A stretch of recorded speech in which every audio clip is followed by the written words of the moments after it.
Алексеем Николенко. Здравствуйте. Добрый день. Ну, наша программа делится на три основных части. Что было, как говорится, что есть и что будет.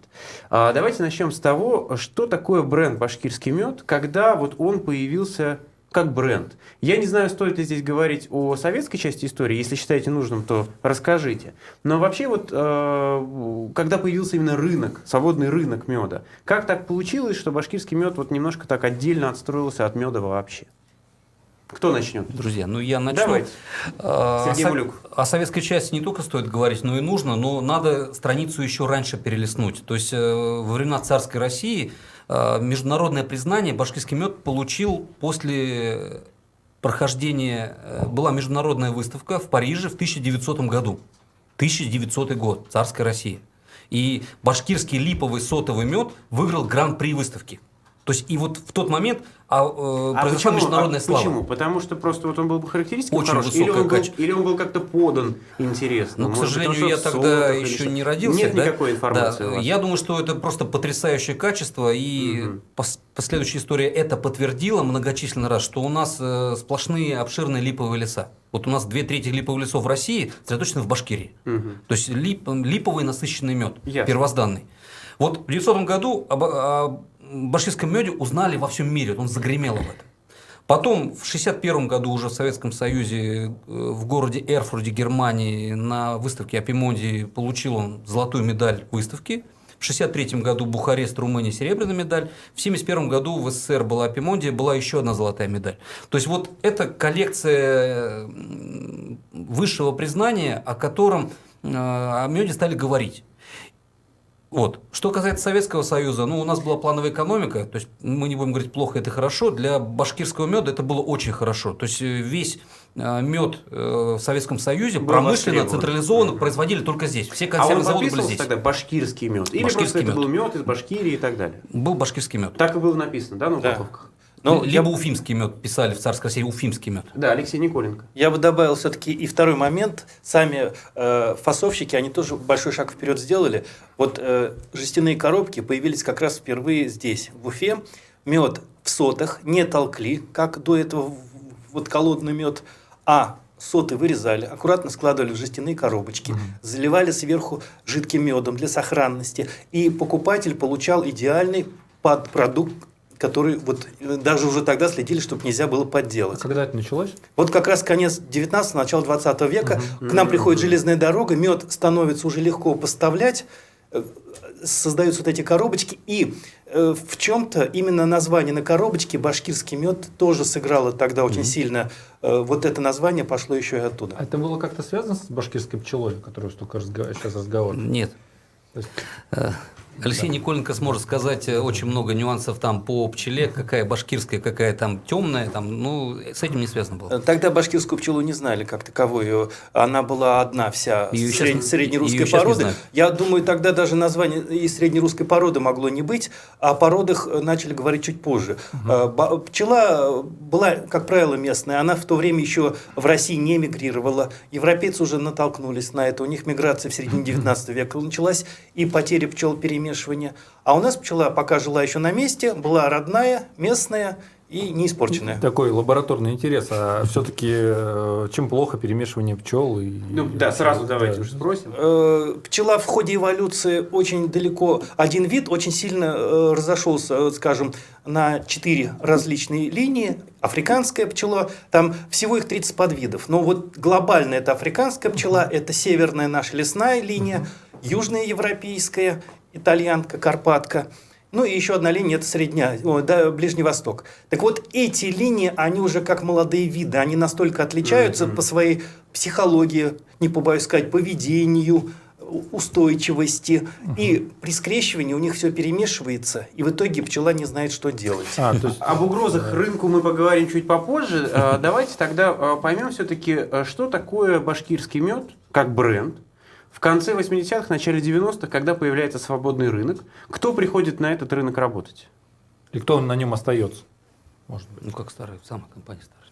Ришат Галиев. Да. Во-первых, бренд «Башкирский мед» все-таки начался в советский период. Здесь я могу не согласиться, потому что в царской России брендом был уфимский ароматический липовый сотовый мед. Вот как-то так в основном на коробочках. А потом уже, когда в советское время, тогда уже больше называли его башкирским медом.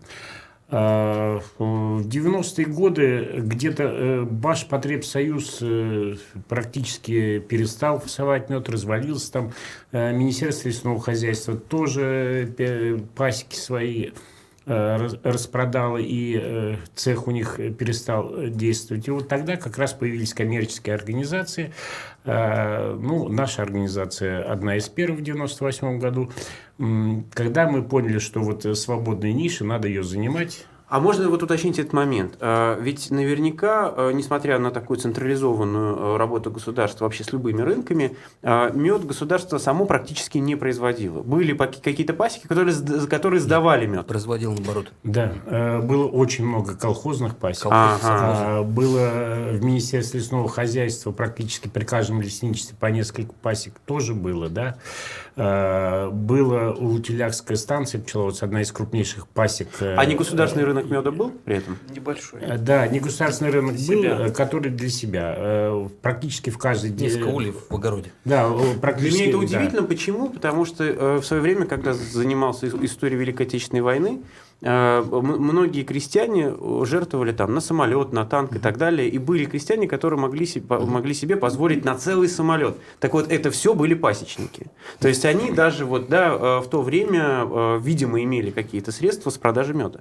Да, были и крупные пасеки частные, но особо не приветствовалось, конечно, но все равно они проскальзывали. А так в основном для себя. И, кстати говоря, в деревнях самые богатые люди это были пасечники. Если у кого железом крытая крыша, значит это пасечник. Вот. Потому что меду было достаточно много, получали они, хоть он и достаточно дешево был, продавали большое количество. Но надо еще добавить, что все в советское время колхозы и совхозы очень много несли ответственность за опыление. И сейчас знают, что при опылении ряда культур прибавка урожая идет на 30, на 40, на 50%, клетчатка, подсолнечник. И каждый колхоз обязан был иметь пасеку, чтобы обеспечить вот эту урожайность, о чем сейчас практически То забыли. есть это технически такой необходимый момент. Да. Поэтому пасеки государственные были очень хорошо развиты. А сейчас у нас это только-только начинает восстанавливаться. Если в Соединенных Штатах за опыление пчеловоды получают примерно 99% прибыли, 99? ну 95%. Ну, то есть почти всю прибыль. 95-99% семей ежегодно в Калифорнии опыляют миндаль. Со всех Соединенных Штатов съезжаются, опыляют. А потом по стране разъезжаются на бруснику и на все остальное. А у нас, вот в лучшем случае сейчас я узнал, наконец начали в Краснодарском крае пчеловодам платить заново за опыление подсолнечников. Вот платили 900 рублей за семью, сейчас говорят уже 1200. То есть возврат происходит, осознают, но это, к сожалению... Это вот как практически как это дрессированные пчелы. Как это считается, кстати, опыление? ставите семью средних характеристик на 8-9 улочек, и вот этот улей, отстояв на поле, пока цветет подсолнечник, оплачивается за такую сумму, все.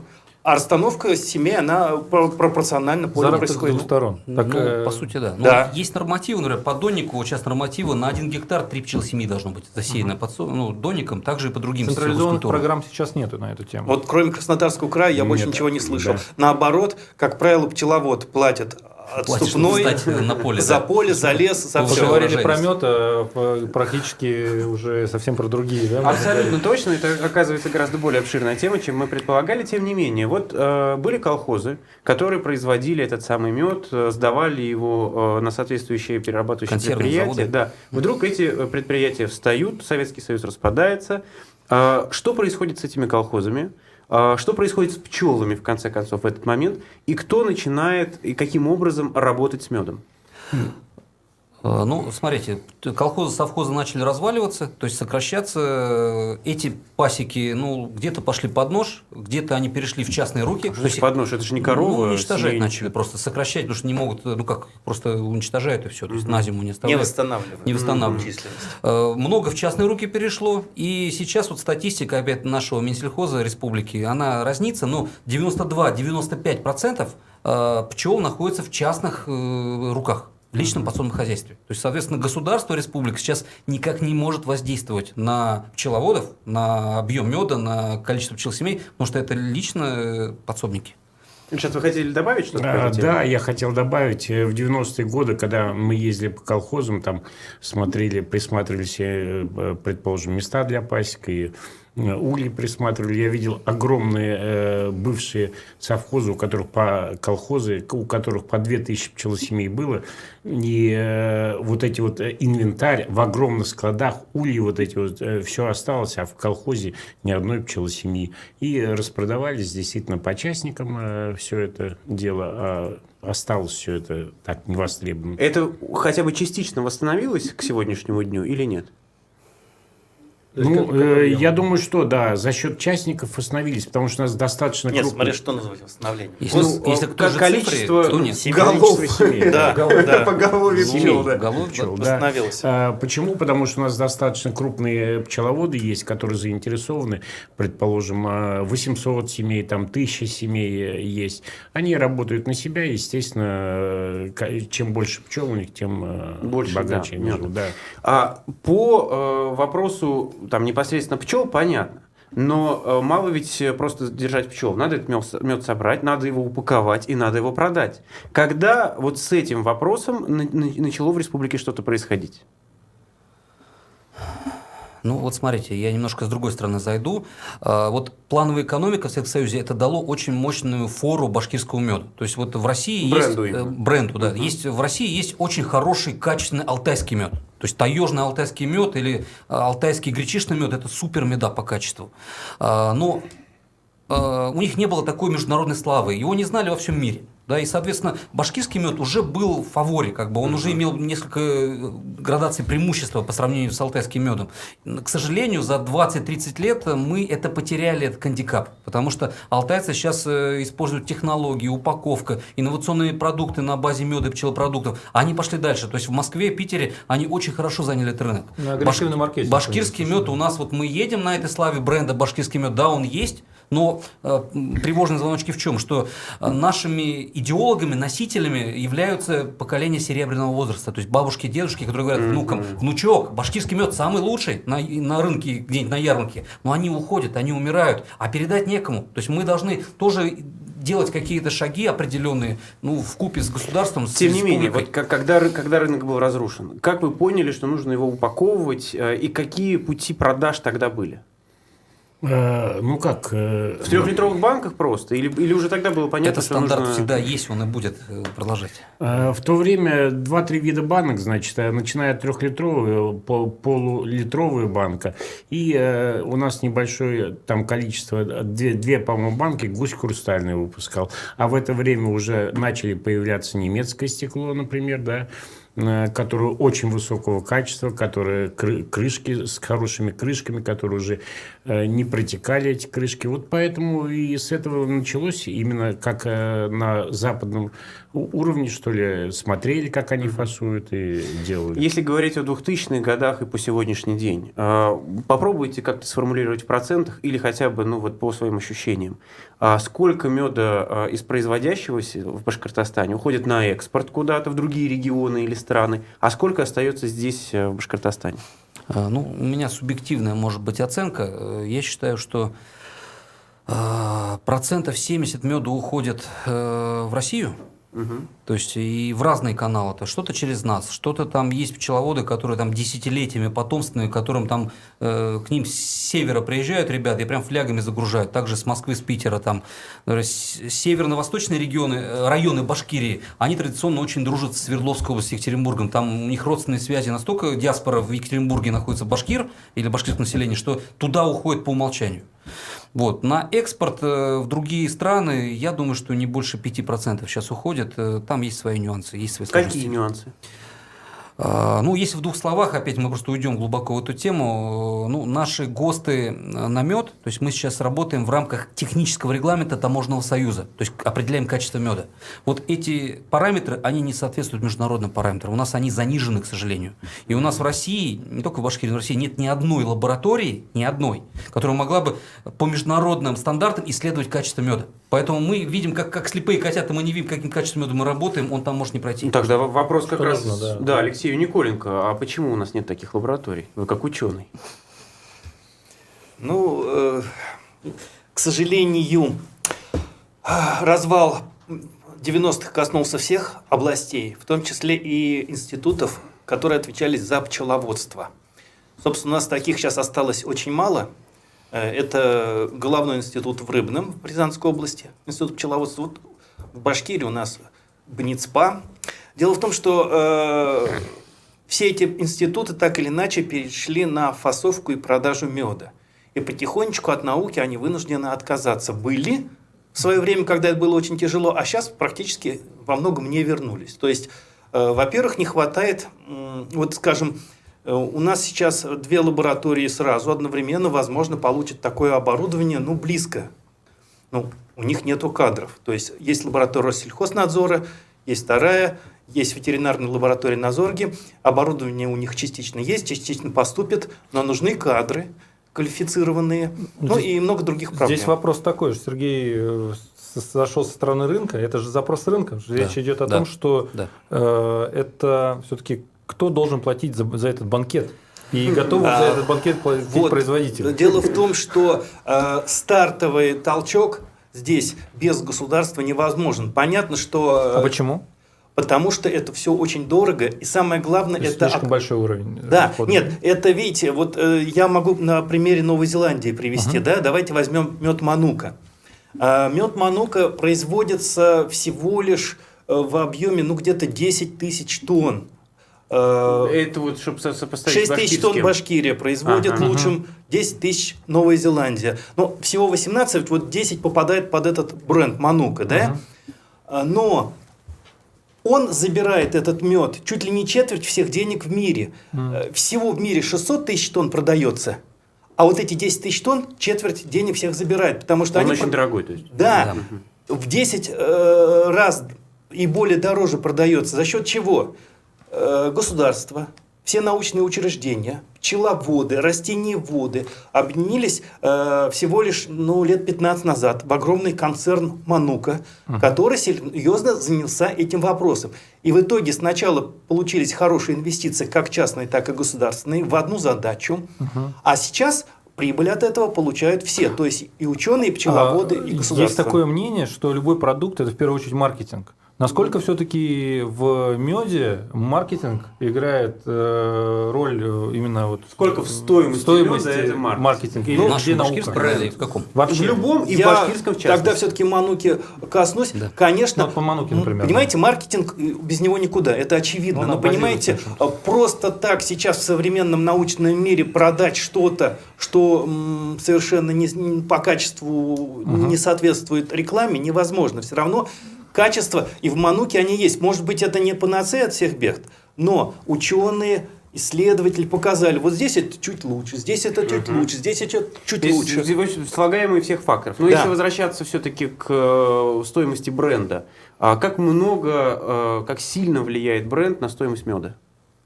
Нет, ну вообще в России башкирский мед продают, если взять объективно, и в Башкирии, и в России на ярмарках в Москве и в Питере, то это самый дорогой мед вообще считается. Липовый башкирский мед продают дороже всего из-за бренда. Это и есть, бренд работает. Очень много, конечно, фальсификаторов, которые под башкирский ныряют и продают, выдают свой мед за башкирский, потому что вот гарантия успеха, то есть оценка репутации. Раз подделывают, значит репутация. Условно говоря, та бабушка, которая покупает мед, навряд ли она читает научные трактаты и выжимки из того, что насколько этот мед полезен или не полезен. Это вот сидит, наверное, где-то в голове. Ну Да, я всегда говорю, Насколько что... специалисты влияют на это? Да, я всегда говорю, что башкирским медом гораздо легче торговать, потому что 50% рекламы уже у людей в голове заложено. Но, с другой стороны, бренд вот в нашем настоящем виде, он потихонечку устаревает, без продвижения он все равно. И, кстати, показательно, раз Россия на международном рынке не представлена, а свой рынок у нее ограничен, то никакой из наших брендов пока в мире не работает. И это отдельная работа. Причем вот сейчас по оценкам международный рынок расширяется, есть желающие покупать мед, есть куда вклиниться. Но вот для этого как раз нужны совместные усилия. То есть все инвестиции государства, частная какая-то помощь, науку направить в одно русло. Но если говорить о башкирском меде как вот отдельном рынке, насколько это конкурентный рынок? Как много сейчас предприятий работает, как сложно бороться здесь? И самое главное, сам бренд ведь тоже является вопросом споров и конкуренции. Так, вообще рынок России, он очень потенциален, он очень большой. Да, то есть, если можно говорить о статистике потребления меда на душу населения в мире и в России, там пропасть целая просто, да, куда расти, то есть оздоравливать нацию. Но есть внешние угрозы, такие как китайский синтезированный мед, который просто это не мед, это какая-то непонятная субстанция. У нас научились делать медовые продукты, там добавляют так называемую глюкозно-фруктозную смесь, которая для конических целей.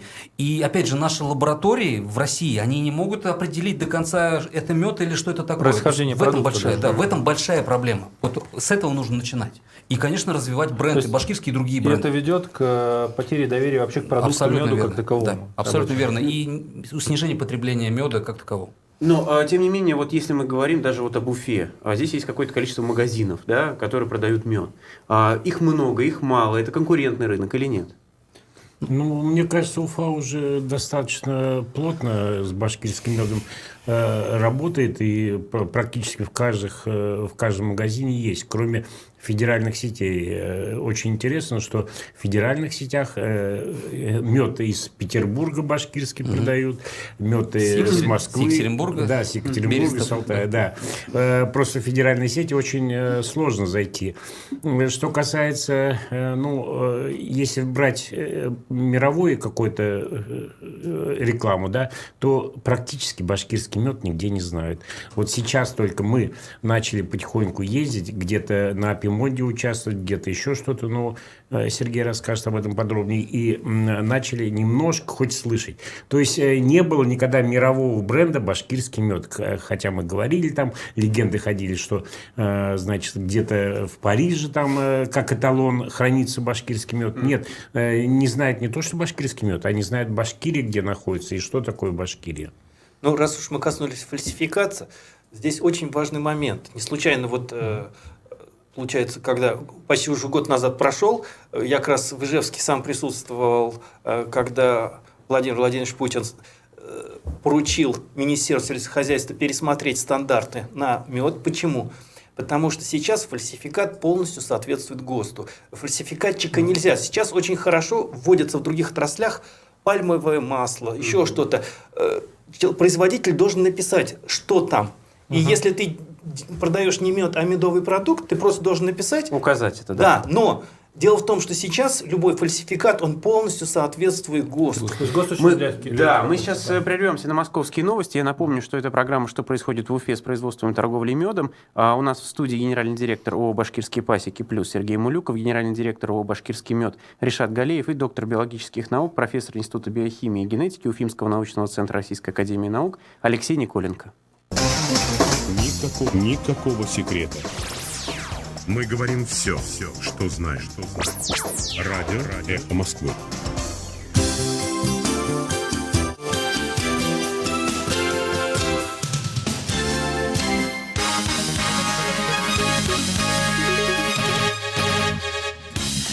Москве 11 часов 30 минут. Новости на Эхе. Профильный комитет Госдумы одобрил поправки к законопроекту о реновации. Они поступили как из правительства, так и от депутатов всех фракций ко второму чтению документа, которое намечено 9 июня. По словам главы комитета по строительству Евгения Москвичева, в Госдуму также обратились 20 тысяч москвичей противников реновации, но из них только пятая часть реально под нее подпадает. При этом, утверждает депутат, подписи очень часто дублируются. Ранее спикер Госдумы Вячеслав Володин сказал, что в Москве ведется активная дискредитация проекта сноса домов. Людей за деньги выводят на митинги безответственные политиканы. Сегодня в Нижней палате парламента должны пройти широкие парламентские слушания по теме реновации. Прокуратура просит не заключать под стражу вице-губернатора Владимирской области Елену Мазанько. Это связано с тем, что она тяжело больна, у нее рак, и ей требуется серьезное лечение. Таким образом, прокуратура ходатайствует о домашнем аресте. Ранее сообщала, что Елену Мазанько обвиняют в получении крупной взятки. Сама она свою вину не признает. Совет Федерации планирует создать комиссию, которая будет заниматься мониторингом враждебной активности иностранных государств. Формально она будет анализировать российское и международное законодательство в целях противодействия вмешательству во внутренние дела России. Эта инициатива очень напоминает политику Советского Союза 40-х годов прошлого века, считает историк и журналист Николай Сванидзе. Насколько я понимаю, судя по тем кусочкам информации небогатым, которые оттуда пробиваются и которые попали в прессу, там будут мониторить даже те СМИ, которые проявляют лояльность по отношению к Западу. То есть теперь ругаешь Запад, патриот, хвалишь Запад, значит враг народа и Отечества. Другой вопрос, как далеко она зайдет. Может быть, она будет использована просто в президентской кампании, которая сейчас начинается, для того, чтобы мобилизовывать население вокруг лидера под угрозой враждебности внешнего окружения, западные угрозы, опять нас хотят поставить на колени, сплотимся вокруг и так далее. Может быть, это имеет вот такое вот именно точечное назначение. По словам Сванидзе, охота на ведьм может не ограничиться предвыборной кампанией и затянуться на долгое время. Бюджет России в этом году не досчитается $1 миллиарда. Такую сумму не вернут засекреченные иностранные заемщики, пишет РБК. Кто именно не вернул деньги, является гостайной. Но специалисты, между тем, предполагают, что это может быть Куба, Венесуэла и даже Белоруссия. Власти Катара выплатили около $1 миллиарда за освобождение из плена членов королевской семьи, которые были захвачены в Ираке в ходе соколиной охоты. Как сообщает газета Financial Times, не менее 200 миллионов из этой суммы пошли напрямую террористическим группировкам. Сделка состоялась в апреле этого года. Эту информацию подтвердили близкие к ситуации источники в правительстве и военном командовании Катара. Официальные лица этой страны при этом говорят, что Катар не оказывает поддержку террористическим группировкам, и подобное заявление не имеет под собой никаких оснований. В Москве сейчас плюс 13 градусов, а в течение дня обещают местами небольшой дождь. Марина Старстина, служба информации «Эхо Москвы». 3, 2, 1. Реклама. По вторникам после 14:35 на «Эхе Москвы» в Уфе политолог Дмитрий Михайличенко рассказывает, как формировался правящий класс республики в советское и постсоветское время. Люди и события, повлиявшие на то, как и кто сегодня управляет Башкортостаном, в серии программ «Конфигурация власти». Слушайте по вторникам в 14:35. Сегодня гостем программы «Персонально ваш» будет координатор движения «Открытая Россия» в Башкортостане Андрей Потылицын. Свои вопросы можете присылать на номер +7 927 304 10 51. Слушайте эфир на «Эхе Москвы» в Уфе после 15 часов. 7 июня на «Эхе Москвы» в Уфе разбираем уголовные преследования предпринимателей с адвокатом Виталием Буркиным. Слушайте эфир в среду в 8:45. Телефон рекламной службы «Эхо Москвы» в Уфе 216 35 99. Будет реклама, будет и эхо. На то мы и партнеры. Что происходит в Уфе? Разбираемся в эфире «Эхо». Продолжаем программу «Что происходит в Уфе». Сегодня разбираемся, что происходит с производством и торговлей медом. Напомню, что у нас в гостях генеральный директор ООО «Башкирские пасеки плюс» Сергей Мулюков, генеральный директор ООО «Башкирский мед» Ришат Галеев и доктор биологических наук, профессор Института биохимии и генетики Уфимского научного центра Российской академии наук Алексей Николенко. Коллеги, я сразу задам вопрос. Башкирский мед как бренд, очень много копий сломано вокруг этой темы. Можно вот прямо из первых уст, какая сейчас ситуация? Кто за что судился? Кто с кем судился, какие были претензии и как это вообще влияет на вот наш башкирский мед как продукт? Ну, если коротенько рассказать предысторию. В 2004 году наш первый президент республики Муртаза Рахимов настоял на том, надавил на федеральный центр в Москву, что, ребят, ну давайте республики защитим бренд «Наше все башкирский мед».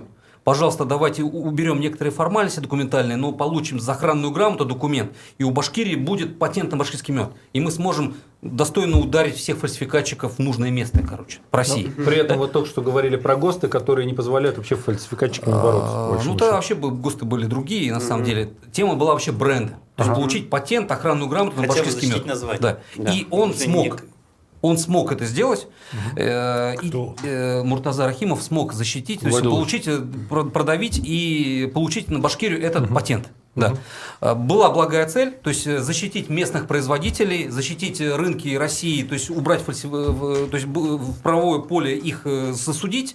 Ну, как у нас всегда бывает, да, то есть этот патент дали на госучреждение, и первый удар был нанесен по местным производителям. То есть нас обложили судебными исками, то есть прошли каждому производителю Башкирии. А зачем бегать по стране, кого-то отлавливать? Да, то есть здесь мы работаем с башкирским медом, у нас все документы, вся цепочка видна, нас обложили судебными исками, немедленно уберите с упаковки словосочетания башкирский мед, иначе мы вас засудим за нашу упущенную прибыль. И засудили. И засудили, да. То есть я 2 года судился, проиграл этот суд.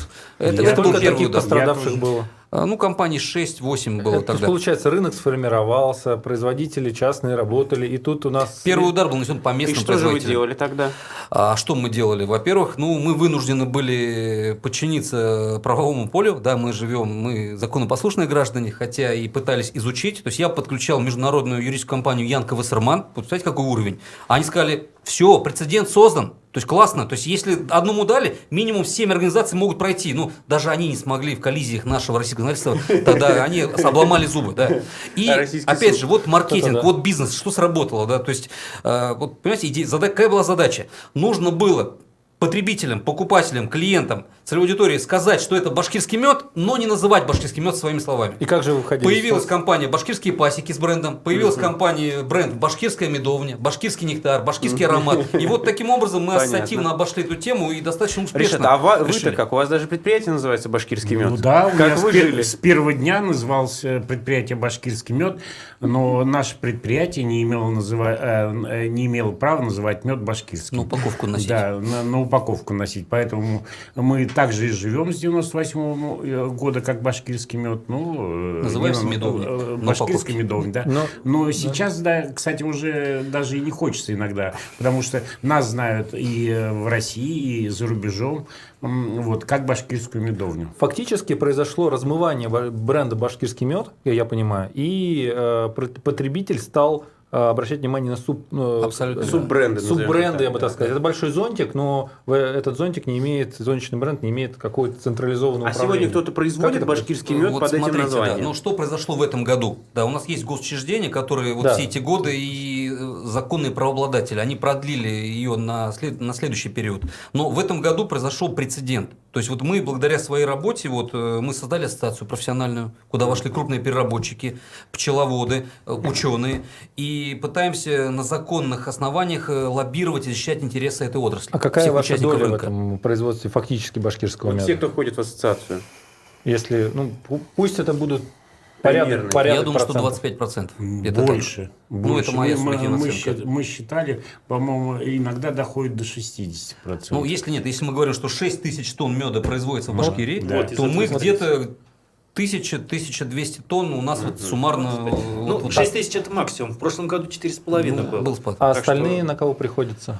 Остальные приходятся на частных. То есть это просто другие разрозненные. То есть фактически, двигаясь в этом направлении, вы... И в этом году мы создали прецедент, благодаря с 2004 года пошла работа, и мы смогли получить второе свидетельство под номер 2 на башкирский мед. То есть одна из наших аффилированных структур получила свидетельство на башкирский мед. То есть мы демонополизировали рынок. То есть мы создали прецедент. Секрет успеха.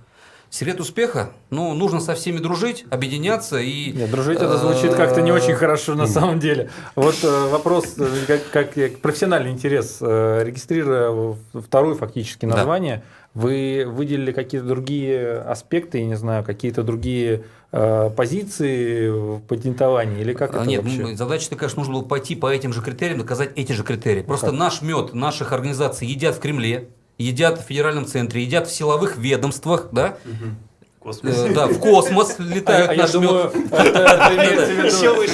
Да, тут просто было показано. На международной космической станции едят мед только Решата коллеги Галиева. показывают палец и направляют в небо, и я сразу ищу портрет на стене. Соответственно, когда люди уже подсели, вот эти люди, небожители, по сути, жители Олимпа, они подсели на наш мед и говорят, ну хорошо, классно, какие у вас есть проблемы, что вам нужно решить? Ну, мы говорим, ну вот давайте восстановим справедливость. Хорошо, но давайте вот еще что поймем. Вы говорите в том числе об экспорте меда. Вот если мы сравним, опять же, доходы, которые получают башкирские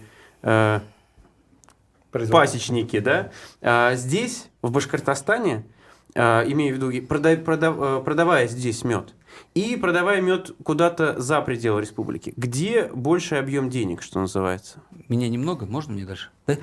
Смотрите, ну я вот, мое мнение очень четкое. Вот в данный момент, вот и с учетом точки зрения безопасности, вот этих сложных логистических, лабораторных, сейчас выгодно мед продавать в Москве. В Москве? В Москве. Вот я был в конце января, специально ездил в командировку в Москву, цена на башкирский липовый мед достигала на тот момент 1200-1400 рублей за килограмм.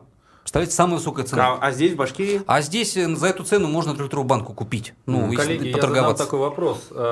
Ведь неожиданно, мне кажется, все-таки башкирский мед это больше сувенир или все-таки это продукт? Потому что, если говорить в доле именно сувенирной истории, персонально мое ощущение, что мед занимает подавляющий объем именно сувенир, как сувенир, как не знаю, там, подарок и так далее.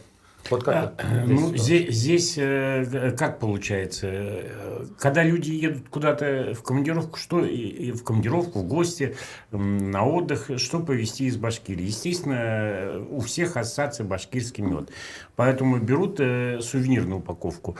Но потом, когда многие распробовав, уже берут мед для еды, как уже в более простой упаковке. Поэтому здесь вот наши компании, и Башкирский пасеки плюс, и башкирский мед, мы как и сувенирную упаковку делаем, потому что все гости приезжают к нам, набирают это, так и в самых простых, там, в пластике, в стекле в каком-то дешевом. В цифрах, в соотношении объемов. Вот сувенир, не сувенир. Но все равно, если взять общую статистику, вот мед в стекле не сувенир. Это все равно это все считают на килограмм стоимость. Это где-то 60-65%. Это все равно вот в дешевой упаковке. Где-то считают стоимость меда. И 30-35% это вот уже в сувенир. Но мы еще абсолютно упускаем третью стадию, медицинскую стадию. Потому что мед первых 3-4 месяцев это уже не пищевой, это медицинский продукт ценный. Но это вообще в России пока не проработано. То есть, если мы хотим создавать что-то аналогичное мануке, мы должны научиться продавать быстро свежий мед в лечебных количествах, и он действительно будет лечебным полезным. Но это вот только первое время. Слушайте, но вот в одном из как раз магазинов меда я видел, вот стоит мед, который стоит, в общем, примерно как везде, и вот он здесь стоит, а какая-то стоит баночка одна, которая стоит там в 5 раз дороже. Что это за мед такой и почему он дороже стоит? Ну, это, очевидно, бортевой мед. Да, так он назывался. Бортевой мед получают только в Бурзянском районе пока. Это та самая знаменитая бурзянская пчела? Да.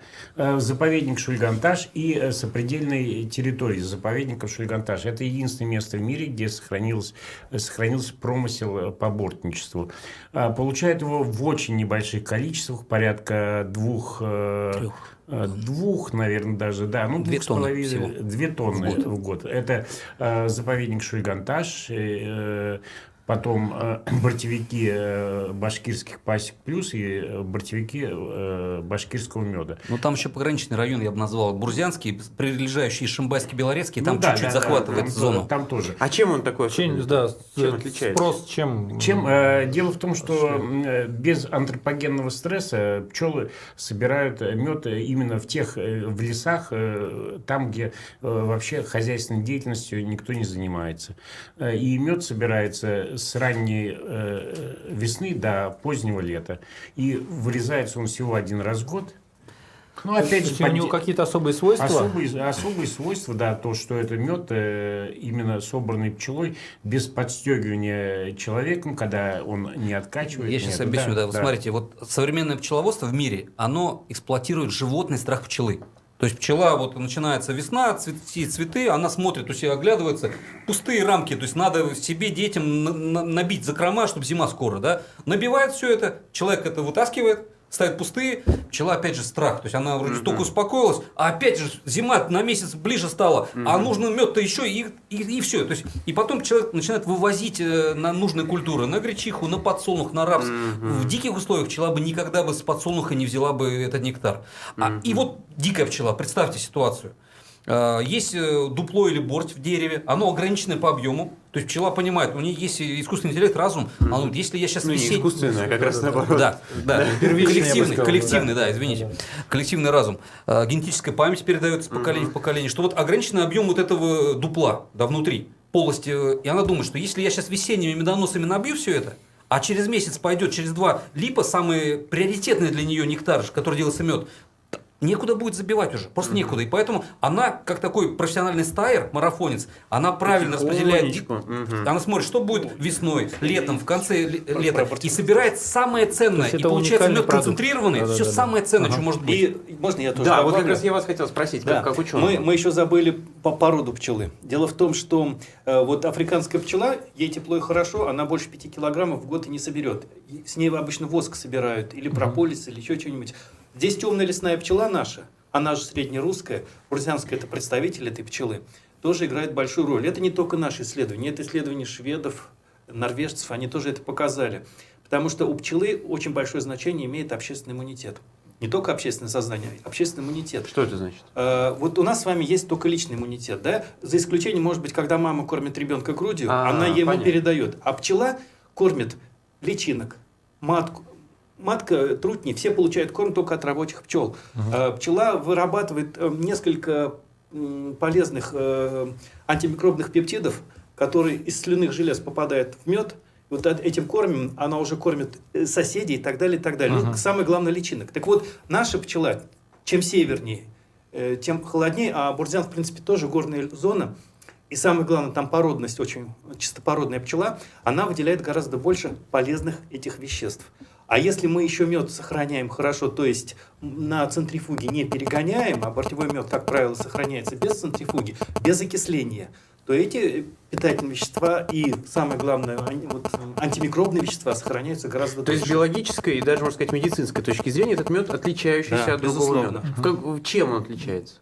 Диастазное число можно посчитать. Французы даже пытались одно время освоить технологию получения искусственных антипептидных антимикробных веществ, аналогично насекомых. Это у них не очень получилось, потому что там есть условия работы этих веществ и так далее. Извините, что я так, на этот мед, но вот его потреблять человеку в тех же объемах можно или нет, или он скорее как лекарство употребляется? Да нет, в тех же объемах. Тут передозировки быть не может. Другое дело, что понятно, что лечебным может обладать и небольшое количество меда. Но, в принципе, если вкусно, можно... Можно я сделал большую ошибку в начале эфира, я не сказал номер для СМС. А ведь мы в прямом эфире, и наши гости могут отвечать на вопросы. Если вы в ближайшие 5 минут пришлете свой вопрос, то мы обязательно его зададим. Номер для СМС +7 927 304 10 51. При этом наши слушатели все равно присылают смс-ки. Многие уже выучили телефон. И вопрос пришел вам. В свое время в республике существовал институт пчеловодства, Башкирская опытная станция пчеловодства в Иглинском районе. Можете что-то сказать? Работают ли они или пропали? Станция полностью расформирована, закрыта. Дело в том, что с ней конкурировал созданный в конце 90-х БНИЦПА, Башкирский научный центр пчеловодства и апитерапии. Он, в принципе, до сих пор существует. Но если у него в начале века ставились очень много и важных научных задач, то сейчас, как я уже сказал, он решает 2 основные задачи. Это фасовка и продажа меда и апитерапия. То есть такие наиболее экономически выгодные вопросы. А ситуация в пчеловодстве такова, вот мы говорили как раз про мед, про все. Мы должны говорить не только про качество меда, а в принципе думать, а где взять количество этого меда, потому что... Коллеги, я сразу переведу вопрос такой в коммерческую плоскость. Вот мед как продукт, говорили очень о важных вещах, именно полезности его.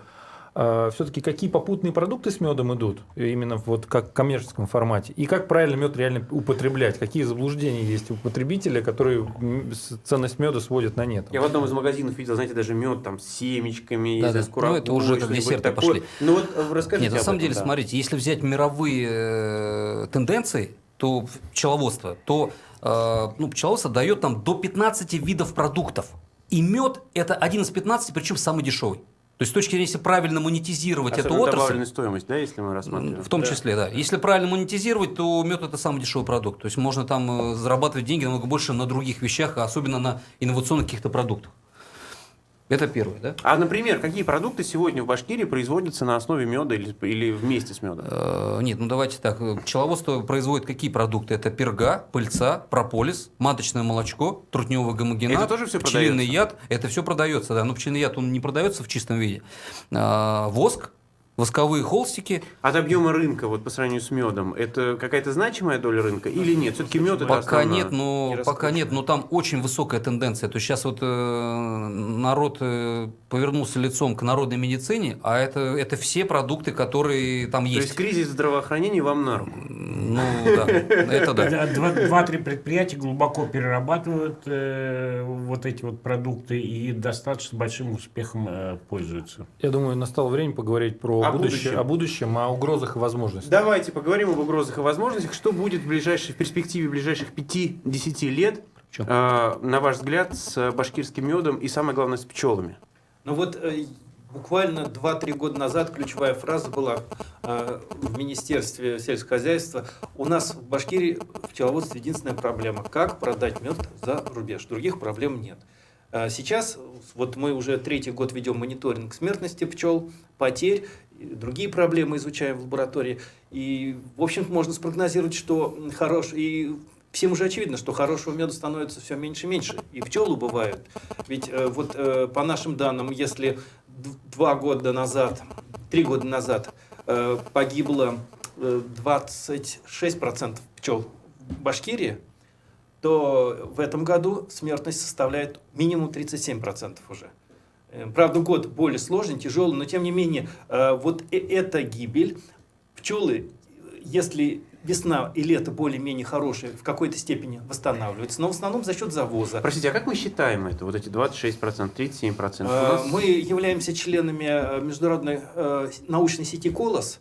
Специально в связи с после коллапса пчелиных семей в Америке европейцы об этом тоже задумались. И европейские ученые совместными усилиями разработали специальное анкетирование, чтобы максимально получить объективную картину. Эти данные вы можете посмотреть в зарубежной печати.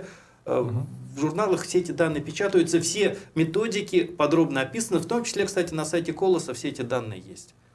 То есть это как бы не наша придумка, это международный опыт. И что, какой прогноз? Ну вот сейчас мы по этому году получили, в принципе, на портале «Мир пчеловодства» уже предварительные данные мы опубликовали.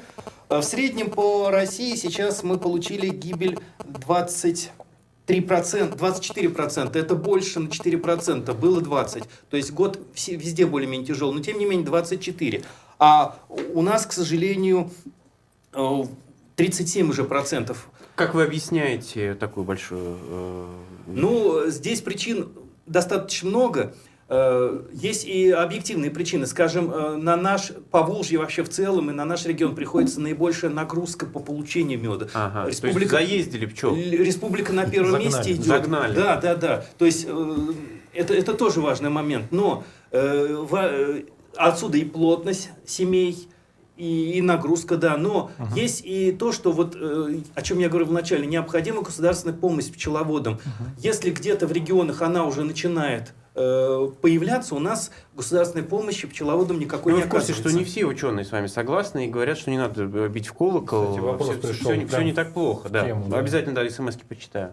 В курсе ведь, да? Полемизируете? Конечно. Я думаю, что это не ученые, а это госчиновники, это аппаратчики говорят. То есть их задача не выносить ссор из избы, они так и говорят. Зачем портить репутацию региона? То есть наша ветслужба 4,5% говорят, смертность, Минсельхоз наш 17%, понимаете? Мы не готовы к эпидемии гибели там пчел. приходят смс-ки, в Нуримановском районе, пишет нам Ирик, есть пасечники, у которых погибло до 90% семей. Хотели сделать анализ, но доверия лабораториям нет. Правда? Изменится ли в ближайшее время это негативный тренд, пишет Ирик. В передаче «Здорово жить», не знаю, где это, правда, на каком канале или на какой радиостанции, что польза от меда не больше, чем от сахара. Что вы думаете по этому поводу? Это заказ фармацевтической мафии, понимаете? Та же Елена Малышева. Это провокация. Они обслуживают заказы фармацевтической индустрии, которые говорят, что ешьте таблетки, никакие мед, ни пчелопродукты. Вот и все. Спасибо большое, что пришли к нам в гости. Я напомню, у нас в гостях были генеральный директор ООО «Башкирские пасеки плюс» Сергей Мулюков, генеральный директор ООО «Башкирский мед» Ришат Галеев и доктор биологических наук, профессор Института биохимии и генетики Уфимского научного центра Российской академии наук Алексей Николенко. До свидания. В полном контакте с информацией. Эхо Москвы. Это радио «Эхо Москвы».